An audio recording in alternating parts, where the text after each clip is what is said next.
All right. Welcome, everybody, to the August 19th regular board business meeting. Can I have a motion to call the meeting to order, please? So moved. So moved. Linda, second.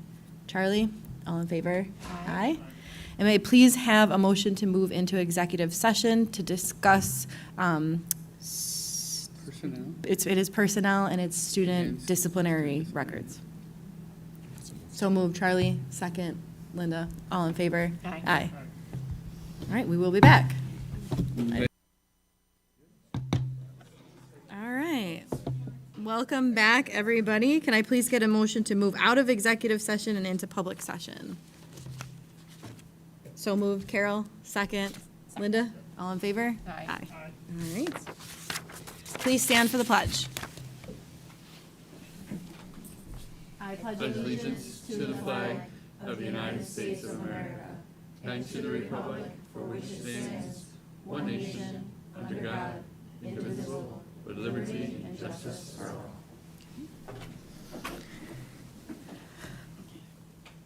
All right. And I need a motion to amend the agenda to add student disciplinary discussions. So moved. Jeff, second. Carol, all in favor? Aye. All right, motion to uphold the superintendent's decision regarding a disciplinary matter of student A as discussed during executive session. So moved. Linda, second. Carol, all in favor? Aye. Motion to uphold the superintendent's decision regarding a disciplinary matter of student B as discussed during executive session. So moved. Jeff, second. Michelle, all in favor? Aye. Aye. Motion to uphold the superintendent's decision regarding a disciplinary matter of student C as discussed during executive session.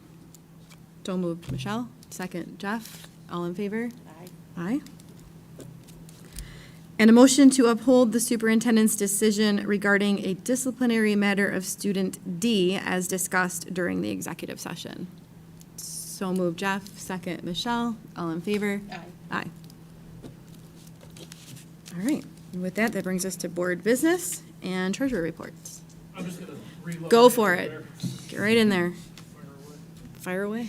Fire away. All right, first up on the treasurer's reports, we got 2 months of May and June to cover.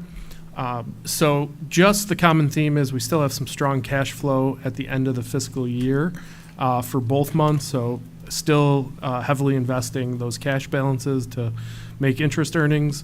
And then just the one anomaly in June, I want to point out, you might notice we have significant spending increases for the month of June because that's when our debt service is due, so you see an increase there. And then also all the balloon payments come due in June for those 10-month employees that select the delayed option. So you might see that outlier there too as well. So other than that, typical expenditure cycles across the board on the revenue and expenditure side. Any questions? All right. So with that, can I have a motion to approve the May and June 2024 treasurer's reports as presented? So moved. Carol, second. Linda, all in favor? Aye. Aye. All right, next up might take a little explaining. So every fall, I usually give the board an update on all the tax certiorari cases, challenges of commercial properties, assessments against both the town, district, and possibly the village, depending on where it's located. So we've had an ongoing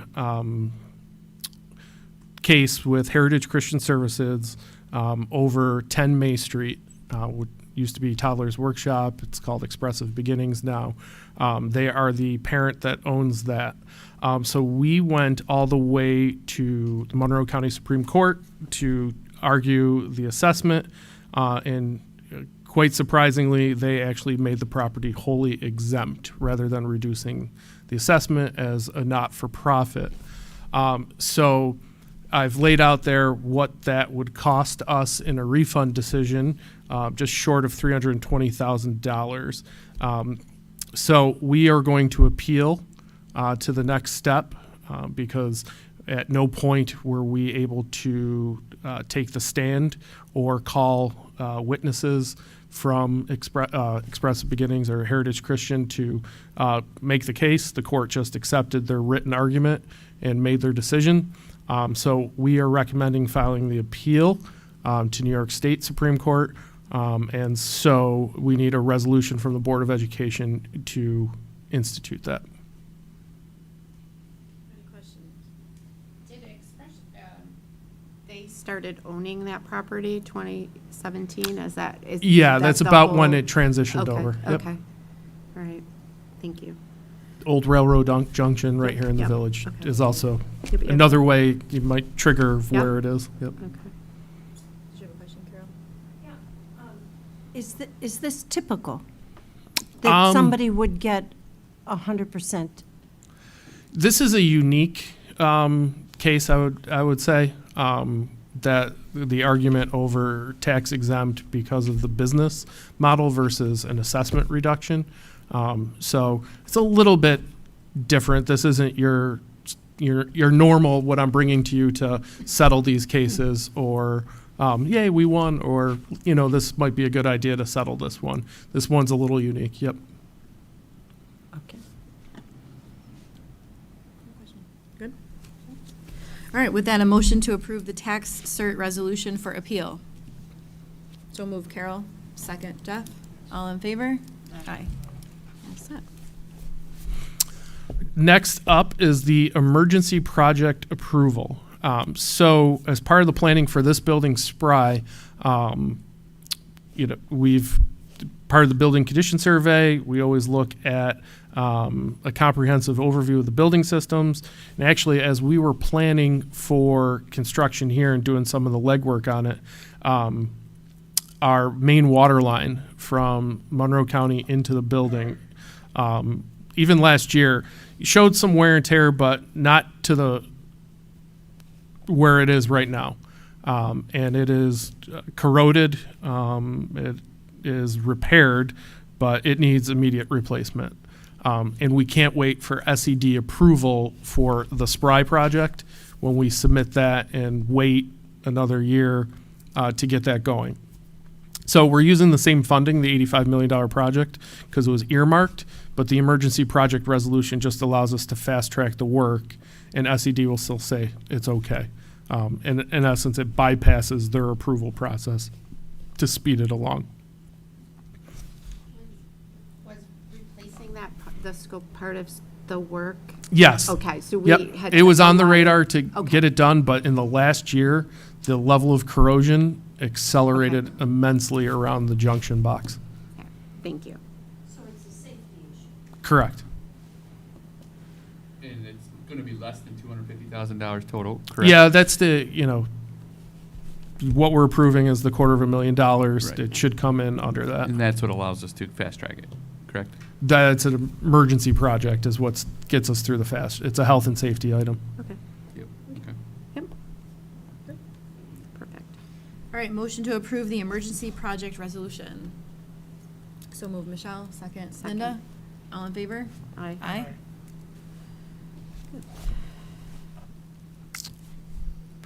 Next up is the final reserve transfers. Upstairs on the third floor, we have our team of auditors back at us, going through everything.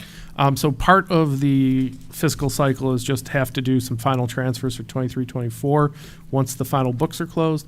So what I've presented there is where I think we're going to finally wrap up. And after some conversations with those auditors and with our legal team, looked at our reserves and where they're at, and to add some additional funding to those.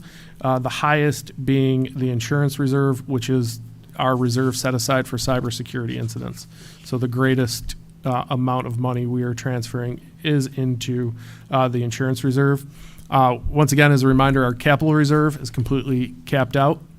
We cannot transfer anything else in there for 2 more cycles until that one is up for its 10-year renewal in 2 years. So, questions on reserve transfers? All right, motion to approve the final 2023-2024 reserve transfers. So moved. Linda, second. Carol, all in favor? Aye. All right, next up is one of our more complicated topics to talk about is the tax warrant. So just wanted to take everybody through kind of the baseline of the process again of what we go through. So just a reminder that there's really three parts to the tax formula for school districts that makes us unique compared to any other municipality is the tax levy itself, which is controlled by the district, assessments, which are controlled by the town assessors, and then the equalization rate, because we have 4 towns and 2 counties, the state comes into the formula with equalizing the balance between all 4. So there's a third, and a third really that makes up the tax formula. So always like to point that out. And so part 1 is the levy, which is our amount, which I have listed there, the $123,609,680. That's our budgeted levy, which was cap compliant. But what we're actually proposing is a mechanical change. We are further under the tax cap because of uncollected taxes that get added year over year. So this year we subtract $42,008. That is our re-levies, our uncollected taxes from the previous cycle. So we take that number, subtract it from our budgeted levy, and that is what we use to set our tax rates. That change was made about 7 years ago by the New York State Comptroller. They figured, oh yeah, you're double collecting, so you need to subtract that from your levy. So that was after the fact of the tax cap legislation, structural change, as they've learned through the process. So that's part 1. Part 2 are the assessments. You see Penfield, Webster, Ontario, and Walworth, what the 24-25 valuation is, then compare it to 23-24, and you get your differences. So Ontario and Walworth, smaller portions of the school community. So they actually had a little reduction. You know, that could be one parcel having something reduced in each municipality, and it has a little bit of an impact there. Penfield and Webster, both under 1% growth, which was much less than what I predicted for both towns based on a 10-year average that we were talking about during budget season. So I was very surprised to see that assessment growth below 1 for both Penfield and Webster. And then the last column is just to show you what percentage of valuation is parceled out amongst the district. So Penfield is worth 36%, Webster's worth 64%, and then Ontario and Walworth, very, very small parts when we talk in the taxing pie per se. Questions on the assessments? Please stop me if I'm going too quickly. Go ahead, Carol. Go ahead. So that's a good thing that we're, that percentage, that 0.90%. So Is that a positive? it's good that it's positive. It shows there's growth in the town. As an overall in New York State, yes. But it lags behind what we've historically done. So it is lower for us on those 2 towns than historically we've had year over year for growth, if that makes sense. Yeah. Quick. Next up is equalization rates. This is where we've had the most wild changes. Penfield, they just did a reassessment 2 years ago. They are already down to 87% from the 100% they did. So that's a 7% drop from last year to this year. Webster was at 58, and they've dropped to 52. And our friends in Wayne County, Ontario, went 8% down, and Walworth also went 8% down from 84 to 76 and 82 to 74%. I will note, based on my research, Webster's 52% is by far the lowest in the county. So it is an anomaly outlier for what's going on when it comes to taxes, because these 4 numbers have a significant impact in the formula and how taxes are divvied up. Questions on those?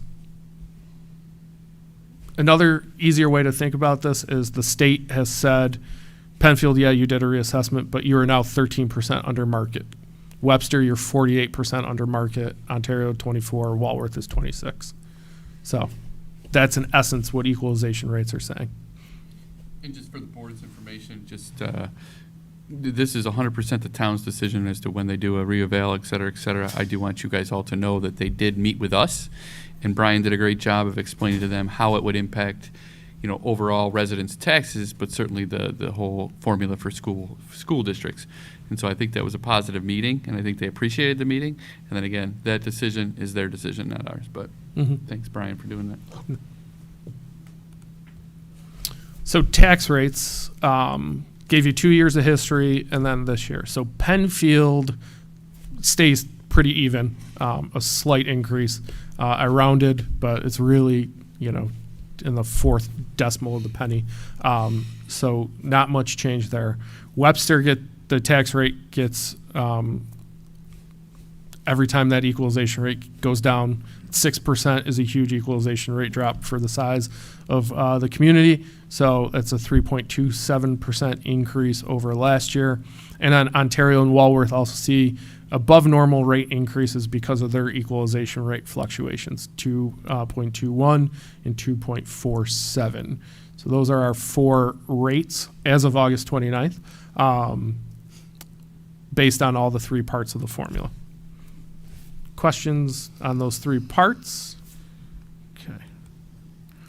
So I always like to go back and look at my projections where I was off. And like I had alluded to, you know, when we did projections in April compared to the actual rates, you see I was kind of off on Penfield and, well, actually across the board by about 11 cents and then 18 cents in Webster because I projected a 1.66%.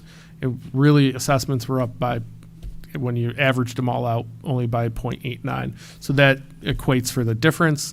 And we didn't see any equalization rate changes from April to August like we sometimes do.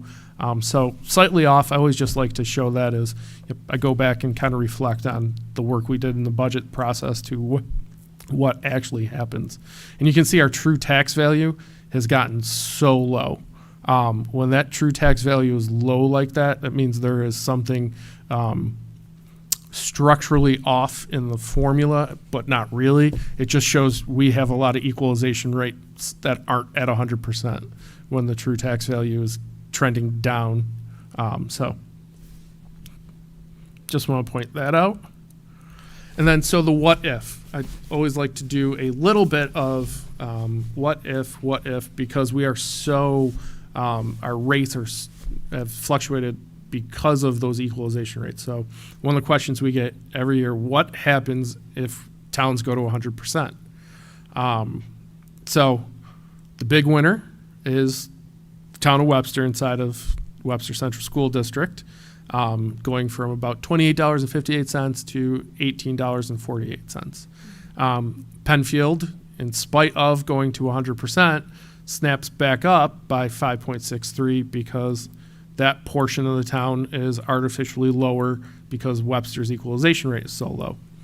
And then Ontario and Ontario and Walworth also see savings as well on the tax rate if going to 100%. Why are they not all the same when you go to 100%? Because sales tax is part of our tax formula. We're one of about 4 districts in Monroe County, us, Penfield, HFL, and I think Brockport. Because we get Monroe County sales tax and straddle 2 counties, we have to divvy our sales tax proportionately to each town. So that's why we're split, and you see the rates are slightly different. It's not all uniform because of that sales tax in the formula. Like I said, many variables. This is assuming everybody goes up at 100%, but the unknown is how much assessment comes onto the books when they go to 100%. Like for Webster, we go from 52 to 100. Is that a 48% increase in the assessed value? Or is it something more? Or is it slightly less? So I just try to base it on what happened to Penfield when they went from, they were around 87 to 100 the last time, using that number and extrapolate it out amongst all three towns. Because even though that was a 13% change in the equalization rate to get back to 100, they actually added about 35% onto the assessed value year over year. So a lot of nuances. I could run 1,000 scenarios. What if Walworth's at 99 and Ontario's at 97 and only Webster goes to 100 and Penfield even goes down further? So there's a lot of different iterations of what this could look like, but just did everybody at 100% to really strive home that impact on the town of Webster. Who's the puppet master in all this? Like, what is, Well, when they calculated, it's me, I guess. no, but, but I mean, I don't mean that. I know. It's just the unique thing about school districts. Okay. Because the rarity is having a school district in one town. Like Greece Central School District has the town of Greece. No other towns, nobody else. East and West Irondequoit, they just have the town of Irondequoit. But even Penfield to the south, they have 2 counties and about 2 more towns. Okay. Brighton, Pittsford, you keep going down the line. First district I ever worked in was 3 counties and 14 different towns. So it's very unique to school districts, this concept of equalization. And the whole concept behind it is okay, you got 14 towns, it's 14 different assessors, and they're not looking at every property the same. So the state takes this generic look at it and say, well, we're going to default to this market rate. So this house in town A is 40,000, but this house in town B is 100,000. Well, they're both the same house, but that assessor's done something different. So we have to equalize town A. Okay, thank you. And this was all based on farm communities, right? That's why we. How our boundaries are? Yeah. Yeah. It's Okay. all based on farm boundaries, yep. Yeah. Okay, thank you. That, I feel much better now. Very good. And then just show star changes, if you're not getting the check and if it's still off your bill. You notice the year-over-year change, the enhanced rates have stayed relatively stable, but the basic you see has come down tremendously, and that has to do with the equalization rates. There's a calculation formula that takes into account the equalization rates for how they reset star. So you see the basic stars have come down because of that. That's another drawback of having a non-reassessment is it eats away at the star reimbursement. So average home impact, what that rate does, just on right now, looking at real estate survey data, a $250,000 home in Webster. So you see the year-over-year changes there, both on a yearly and monthly variance.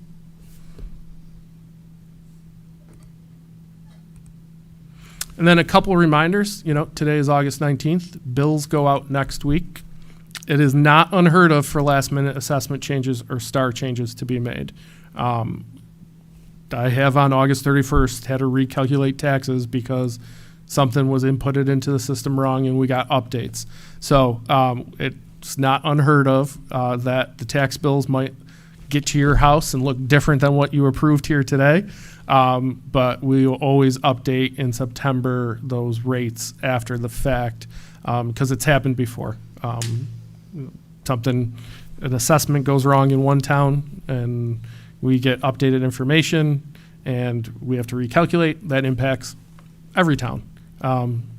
So just want to put that reminder out there that it's not unheard of this last 2 weeks of August or, fingers crossed, that we don't have to do this, but it has happened before, so I always like to make everybody aware. And then the board would actually approve it in September, right? Any updated Correct, rates? yeah. Rather than have an emergency meeting. We can do it in September. Yep. Any other questions on the tax rates and the tax warrant? I put the warrant, put a nice simple, hey, here's the rates, called it out, also into board docs for everybody to see as backup documentation.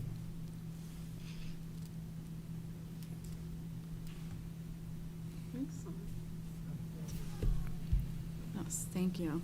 All righty. Okay. All Thank right, you, everyone. Yeah, thank you.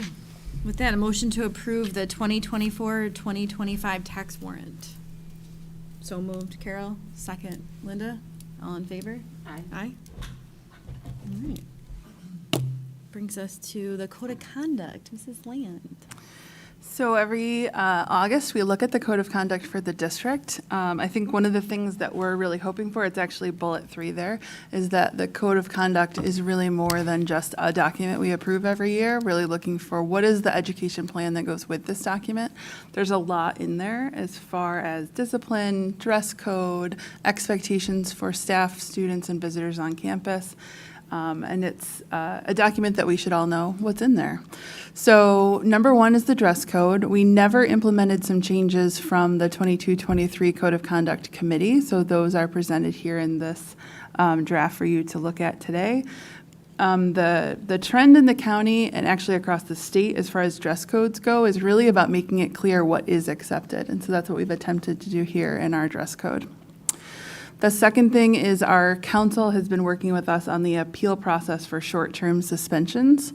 And one thing that we have seen happen time and time again is law changes and the code of conduct doesn't follow, or commissioners' decisions happen and our code of conduct is playing catch-up. And so that's, in this case, what our attorneys have recommended is changing that appeal process to be a little more streamlined going forward. And then number 3, I'm really excited to pass the torch to Dr. Chalwell here on my left around the Code of Conduct Committee and also making sure that people know what's in this document. So those are the 3 updates for this August. Any questions for me? I don't think so.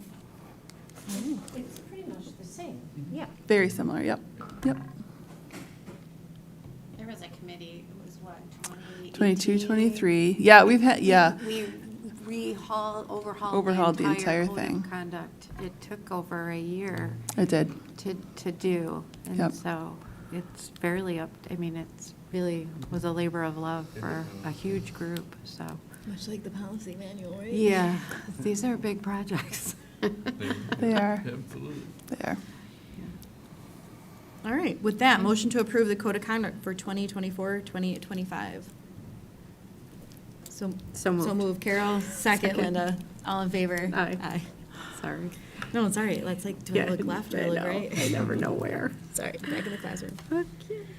All right, our goals, 2024-25 board goals. We approved it as a draft last month. Now it is final. Are there any questions? We didn't make any changes, so. All right. No, I think the only thing that I would add is that we did get a chance to show our lead teachers as well. Okay. And so they're aware of them now as well, and good to go. Sweet. Awesome. All right. With that, motion to approve the 24-25 board goals. Sorry, motion, Linda, second, Jeff, all in favor? Aye. All right. Oh, yes, and then the NYSBA annual meeting, I had volunteered, I don't mind being the delegate for this year. Virtual, it's long, but it's fine. So if that's okay with everyone, I'll go ahead and do it this year. And let me know if you have, Sure. yeah, Help me out. yeah. Yes, thank you. All right, with that, motion to approve myself as the delegate who will attend the annual meeting virtually. So move Carol, second. Michelle, all in favor? Aye. Okay. Same with the board liaison assignments. I updated, Jeff was gonna jump in and add a couple of things in there, but I think we're pretty good, right, with our liaison assignments and committees? Everyone, so between PTSA and some of the county school boards, awesome. So with that, a motion to approve the 24-25 board liaison assignments and committee participation. So move Michelle, second Linda, all in favor? Aye. Aye. All right, those are set. That brings us to the consent agenda, which is full of all kinds of hirings, school calendar, and other recommendations. Are there any questions on anything in the consent agenda? No? All right, with that, a motion to approve the consent agenda. So moved, So Linda. moved. Second, Carol. All in favor? Aye. Okay. All right. I love the August meeting because it's quick. So this brings us to our visitor speaking time. So just a few reminders if we have speakers tonight. We have a 4-minute time limit. The timer is right in front of you. As it goes yellow, that means you have 1 minute left. The public comment section of the meeting is for the board to listen. This is not a dialogue or a public forum.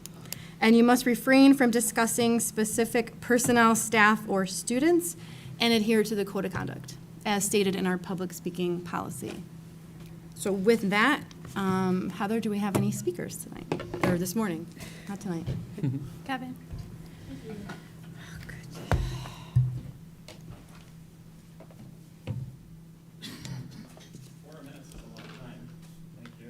I've been learning a lot at this meeting.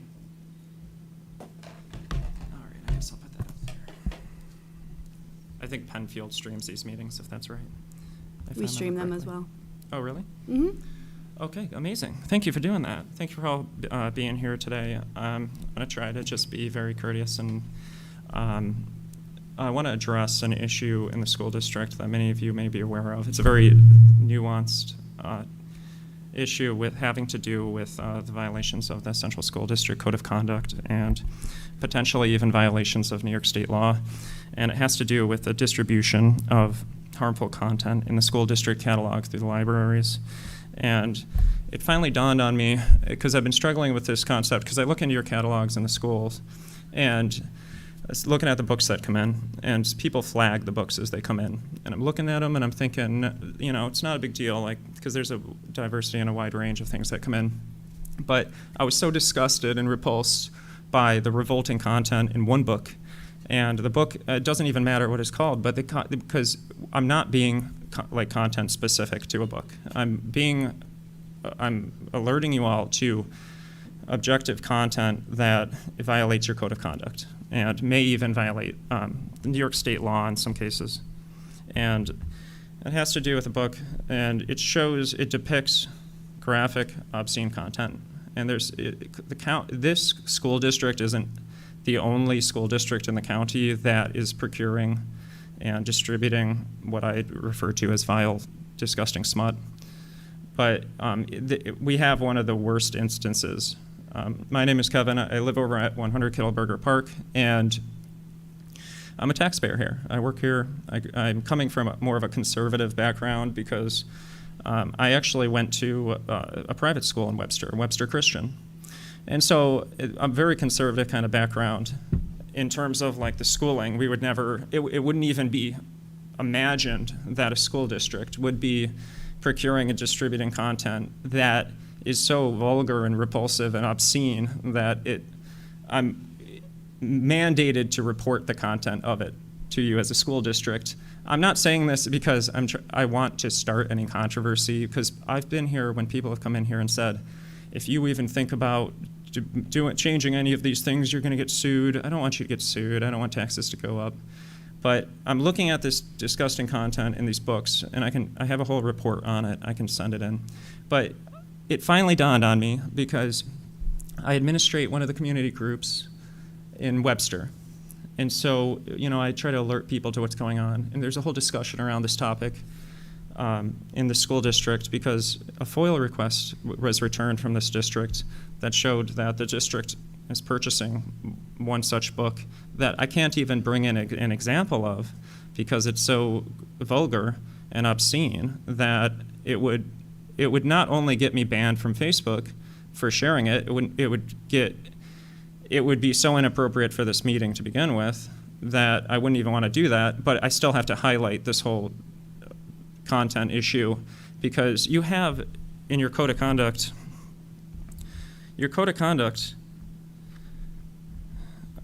Just to let you know, you're running out of time. Yes, thank you. So you have a code of conduct in the school district and around all of these things. And I have it outlined, but I'm running out of time. And what this turns out into at the end of the day, to me, is child exploitation. The school district is exploiting young kids in certain scenarios in the books, buying the books to the media specialists. I have the receipts. I know where it's being shipped to. I know the date it was procured. I know the date it was distributed, the addresses, who purchased it. I don't want to be a big scandal, but I really think that we should go about regulating the worst of the worst content. Thank you for listening. Thank you. Thank you very much. Oh, that's I not mine. don't believe we have any other speakers. Okay, awesome. So with that, may I please have a motion to adjourn the meeting? Carol, so moved, second. Michelle, all in favor? Aye. Thank you very much. Have a good day.